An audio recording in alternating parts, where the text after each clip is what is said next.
US Open Primetime. The drama continued with more terrific tennis here on day 4 at Flushing Meadows.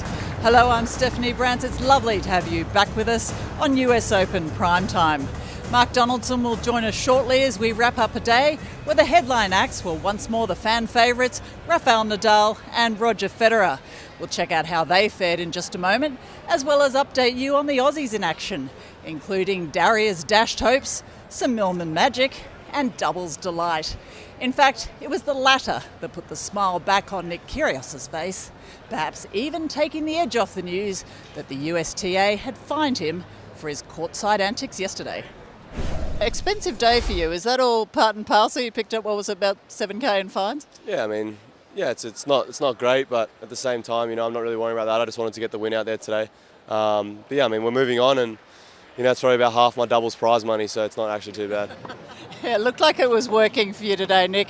How was that shoulder? It still looked a little bit painful. Yeah, obviously it hindered my performance yesterday in singles, but I know that me and Maddie have been wanting to play doubles at the US Open a couple of months ago, so I wasn't going to pull out at all. I was always going to play, and today it was a tough match, but we found a way, and it's going to be a memorable one for sure. Well, with all the hype around Nick Kyrgios, it's easy to forget that he was ousted from the singles by another Australian. John Millman was back on court today. Let's check out how he got on. So the reward for the 28-year-old from Brisbane, John Millman, for beating Nick Kyrgios in the first round. Court 5 date in the second round with Malik Jaziri, who was serving at 1-4 here. And Millman, the backhand down the line winner, went on to win the first set 6-1. Played really well in this one, John Millman. Second set, 5 games all. And Millman blasting another forehand cross-court winner. Take the second set on a tie-break. This is the opening game of set 3. Millman in control throughout, dictating proceedings. And the put away, he would break to lead 3-1. And on match point, John Millman from Brisbane, the world number 176. Have some of that through to round 3. 6-1, 7-6, 6-1. A great win for John Millman. And afterwards, we had a chance to catch up with him. John, you said that your first victory felt a bit hollow. This one was well earned. How do you sum up that performance? Yeah, it was tough. It was a quick turnaround for both of us, and it was always going to be pretty physical. And probably that second set was pretty pivotal. I managed to win that one, and I think from there on it was smooth sailing.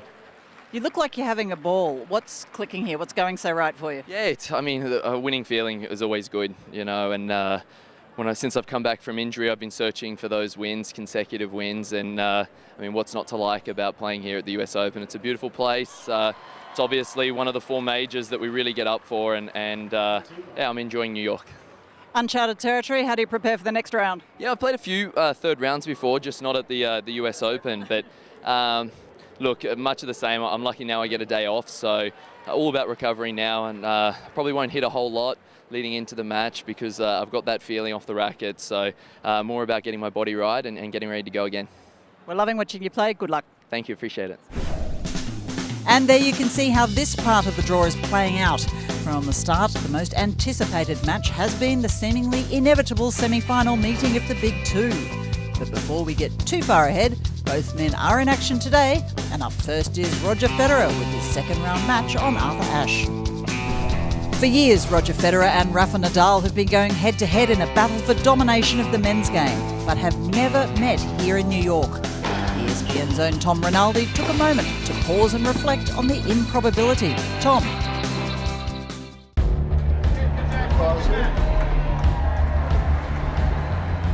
This place, this event,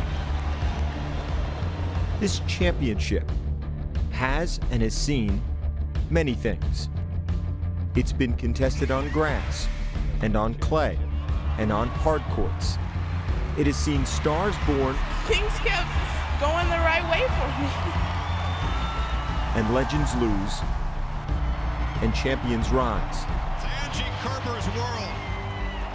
Incredibly, indelibly, it has seen nearly everything, except this man and this man against each other. Meeting in semifinals here with Roger, if that happens, will be something, I think, great and amazing. Of all the years across all the seasons, amid all their successes, how improbable would it be for their first meeting to happen now? When they are a combined 67 years old, when they've combined to earn 34 Grand Slam titles, when they've joined together to win 7 US Opens and the first 3 majors of the year. We're all a bit surprised, you know. You could foresee that maybe, you know, Rafa and me would be back at some stage in some shape or form, but not quite like this. Better late than never? How about better than ever? The remarkable Roger Federer. A victory has never been sweeter. Y la 10ª para Nadal. Su hazaña se pregona por el mundo. It's another one for the ageless wonder. With both in the same half of the draw, the best we can hope for is a meeting in the semifinal, but nothing will feel semi about it. Of course, I understand that it's going to be great for our history. It's true that we played in all 4 Grand Slams. We never played here.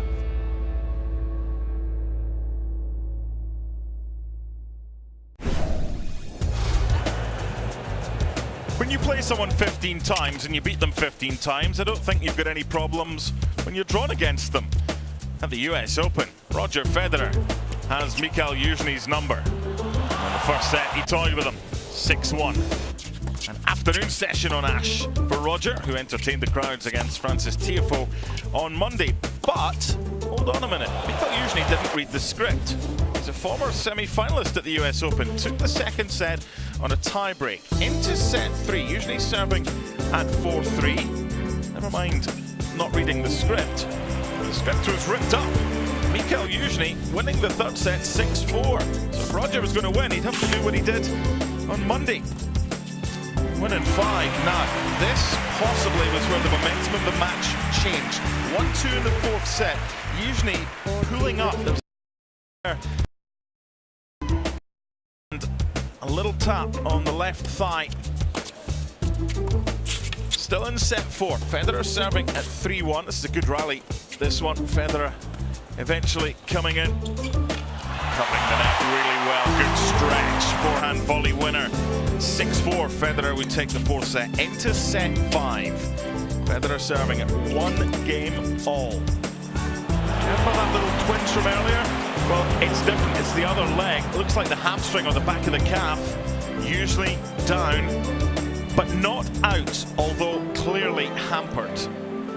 Federer would hold to lead 2-1. This is usually serving at 2-3. Again, clearly not able to move 100%, and when you've got a man on the other side of the net who's hurt, you try a drop shot. Match point, Roger Federer. And after going 5 sets against Tiafoe on Monday at night, during the day on day 4, Roger Federer through to round 3. 6-1, 6-7, 4-6, 6-4, 6-2.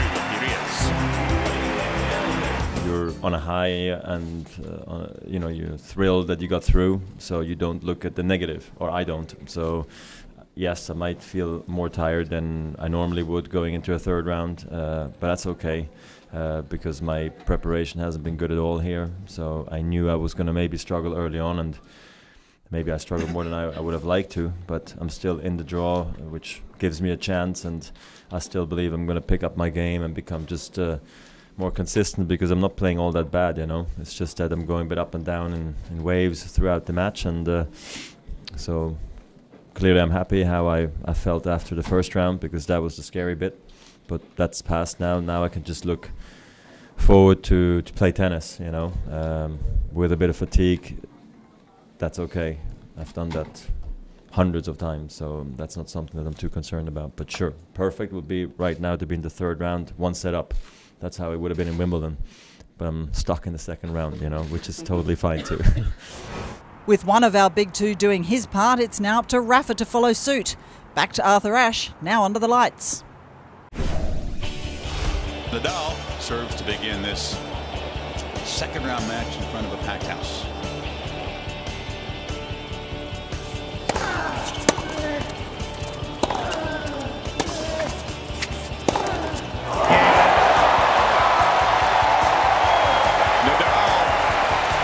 Suffers the first break of the night. Daniel search for the set now.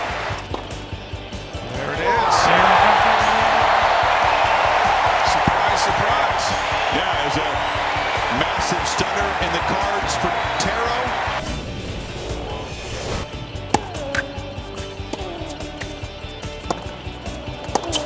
Oh, gets the break finally. No.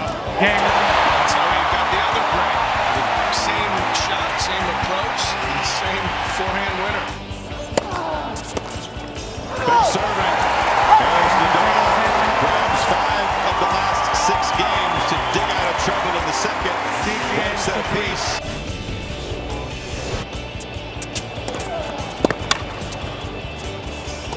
Oh my goodness. Wow. Broken again.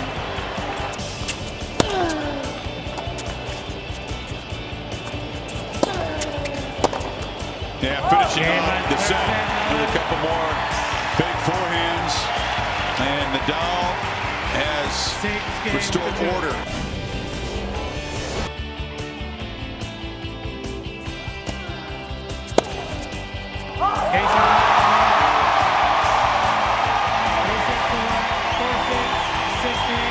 Back routine. Took a while for Rafa to get rolling, had to fight from behind once he did get even with the very gritty and game opponent here.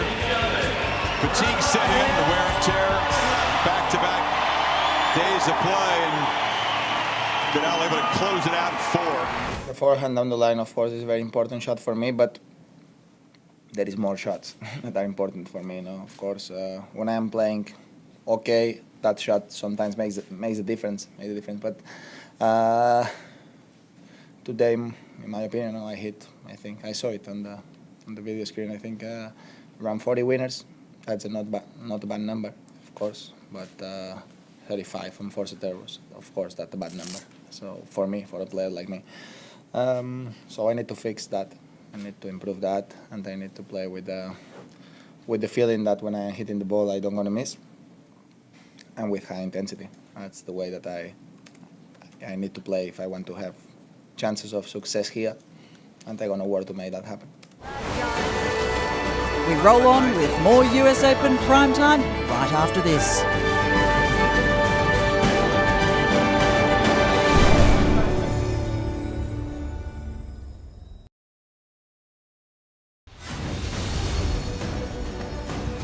Welcome back to US Open Primetime. Let's take a look at some of the women's scores from around the grounds. Early in the day, Naomi Osaka of Japan, who's quickly becoming this summer's breakout star, got it done on 13, needing 3 sets to move on. And as you see, Russia's Svetlana Kuznetsova, the number 8 seed, had some work to do out on the grandstand. Coco Vandeweghe and Aggie Radwanska, both seeds, with the final scores you see right there. So I got a message from the bosses. Go and see Gavrilova on court 10. No problem. Looking forward to this one. If she wins, you'll get an interview on court. Shelby Rogers, the opponent in the first set, which she took by 7 games to 6. Didn't get any quicker in set number 2. Gavrilova, who had a comfortable win in the first round, put away the overhead and the fist pump to level things up at 1 set apiece. I'm still awake at this stage because there was some decent tennis on show. Look at the crowd. It was standing room only out on court 10. And some huge ground strokes from Shelby Rogers. The set went to a tie-break. This is match point. Rogers had 5 of them. Gavrilova with the error. Now the celebration was there. It was actually challenged by Gavrilova. The hug at the net. It was confirmed it was out. And Shelby Rogers winning 7-6, 4-6, 7-6, 3 hours, 33 minutes. Time for a lie down. I spoke to Gavrilova afterwards, eventually. Dasha, what a crazy match that was. What was it like to play in? Not so much fun, because I obviously lost, but it was a really tough match, and I thought I didn't play my best tennis, but I was just trying to hang in there and came back a few times, and all credits to her. She played really brave from 4-2 down and came in so many times and made some unbelievable volleys as well. You played some really good stuff in the first round, some really good stuff today despite the result. What are the positives from your US Open this year? Well, all the positives are from last week, winning the New Haven. So as soon as I lost, I was like, at least I won my first tournament last week. So yeah, it was nice to get my first US Open win yesterday. And yeah, I think I can still improve a lot, and I'm pretty motivated. Finally, after New Haven and after this week, looks like at least provisionally 16 in the world. You're going the right direction. Things are looking up? Yeah, my biggest goal this year is to make it to Zhuhai. So I still have a lot of work to do. The second match of the day on Ash saw the world number 1, Karolina Pliskova, up against the qualifier Nicole Gibbs, who's playing some good stuff right now.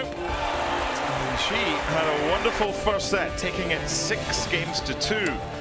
Number 1 seed in deep trouble. Remember, there's a lot of seeds have already gone. We couldn't lose the world number 1, could we? No was the answer, because she would take the second set 6-3. And for the 6th time this year, after losing the first set, Karolina Pliskova would come back and win the match, taking the third set 6-4. It's a fine win for Pliskova, who wasn't at her best on Ash. There's match point. She'll need to improve. That type of form's unlikely to take her all the way. Just a word for Nicole Gibbs, though, the world number 121, came through qualifying and was excellent. But it's Pliskova who goes through to round 3. We roll on with more US Open primetime right after this.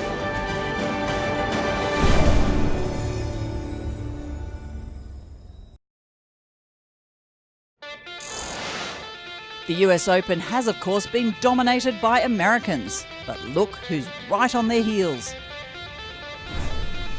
And there you see the other notable men's results from around the grounds. Here the number 6 seed Dominic Thiem, who ousted Aussie Alex de Minaur of Australia in round 2.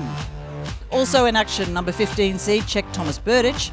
He was bounced by Alexander Dolgopolov of the Ukraine out on 17. We also lost another seed, this time 7th seed Bulgarian Grigor Dimitrov. But right now, let's get out to the highlights from Grandstand, where former champion Juan Martín del Potro was in action.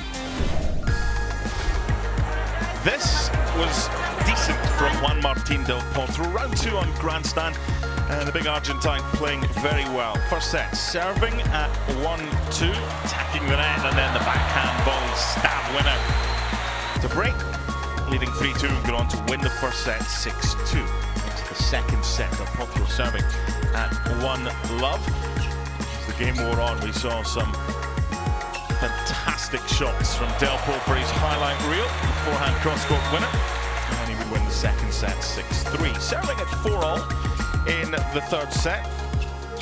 And again, when his forehand is on, there aren't many that's placed like that that are going to return that. Del Potro holds, and the set goes to a tiebreak. It was a very tight third set.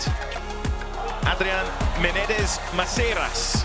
There's a reason I only said that once, providing the opposition. The double fault by the Spaniard. Del Potro winning the third set tiebreak and winning the match 6-2, 6-3, 7-6. Your 2009 US Open champion through to round 3 in front of a packed grandstand.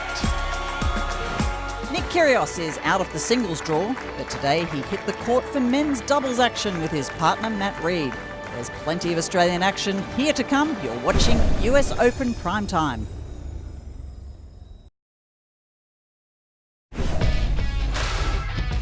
Wait a minute, what's this? Nick Kyrgios hurt against John Millman in the singles, but back playing doubles. He said to his partner Matt Reed that he would, and he helped Reed get through. The Aussies on court 4 against Charles Sousa, and Jan-Lennard Struff dropped the opening set 3-6. That was match point.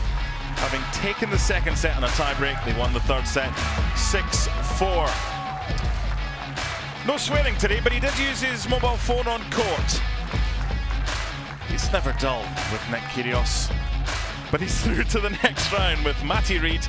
And guess what the reward is? He's smiling right now, and I'm sure he'll continue to smile. It's the Bryan brothers in the round of 32 for Kyrgios and Reed. On they go. Matt, you've played before with Bernard Tomic and Smith and a couple of the other guys. In fact, you were on court at Wimbledon one year when Federer and Nadal were playing on a different court. Can you see that happening again? How deep can you go? Depends how well he plays and how bad his shoulder is. But, I don't know. We'll take it one match at a time. It's all about having fun in doubles. And if we have fun, who knows? We'll just keep going, I guess. They're a really good doubles pair, Ash Barty and Casey Dellacqua. The Aussies seeded 6th this year. This is match point on court 4. Thankfully, I don't have to do the full highlights because there's only once that I was going to say Natalia Zalamitsi and Veronika Kudermetova, their opponents. They will never be mentioned again in these highlights. Bye-bye, ladies. On go Barty and Dellacqua, 6-3, 3-6, 6-1. And they will now face Shuko Aoyama and Zhang Xiaoxuan in round 32. How did I do? Casey, Ash, congratulations. That was a fantastic performance. Tell me, though, 6-3, 3-6, and then smashed out the last one. Did you just want to get some extra time on court? Yeah, it's funny, first rounds, you're just kind of feeling your way. I mean, Ash and I obviously play a lot together, but it was only one game in that second set that determined that second set. And then, obviously, we pulled it together in the third and got through with a win, which is the most important thing. Ash, how have you pulled up? You've got a pretty heavy schedule. Yeah, I feel great. I feel good. It's nice to get out and compete every day. It's better than out there on the practice court. So it was nice to come through with a win today, and we'll be ready to go for tomorrow. When round 3 of the US Open gets underway, Mark Donaldson, there's going to be plenty of big names alive in the women's draw. We are going to see the likes of Garbine Muguruza, Venus Williams, and of course, Maria Sharapova's back on court. Wild card against wild card. No one expected that. Sofia Kenin isn't really the biggest name. She's ranked about 150 in the world. Sharapova, if she shows the form she showed against Halep, I think she'll win in straight sets. If she shows some of the form that she showed when she struggled against Timea Babos, that could get tricky, but Maria should go through. Well, local fans will be very interested in seeing John Isner on court, but how about the last man from Great Britain, Kyle Edmonds? What do you see in store for him? He has a really tough one against Denis Shapovalov, who's had a really good run. Just a kid, such a good junior as well. He's unmistakable with that long flowing blonde locks, and he's got so much confidence as well. He believes he belongs on this stage right now, and Shapovalov will be a tough opponent for Kyle Edmonds. Indeed he will, and you can stay across all the action from the US Open right here on